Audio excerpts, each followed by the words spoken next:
పరిశుద్ధాత్మ దేవుడు త్రిత్వంలో ఒకరు. తండ్రి, కుమార, పరిశుద్ధాత్మ త్రియేక దేవుడు.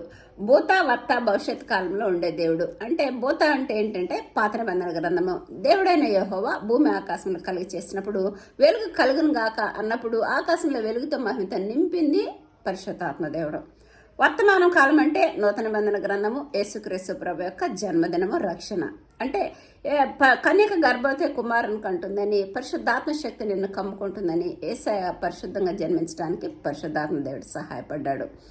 యేసయ్య వెళుతూ ఉన్నప్పుడు మనకేమిటంటే ఒక ఆదరణకర్తను మీకు అనుగ్రహిస్తున్నాను అంటున్నాడు. అది భవిష్యత్తు కాలము. అందుకే నిన్న నేడు నిరంతరం యుగ యుగాలు జీవించే పరిశుద్ధాత్మ దేవుడు ఏం చేస్తాడంటే, ఎప్పుడైతే పశ్చాత్తాపంతో బాప్తీసం తీసుకుంటామో ఆత్మనే సంచకరు పరిశుద్ధాత్మ దేవుడు మనని రక్షణకి ముద్రిస్తారు.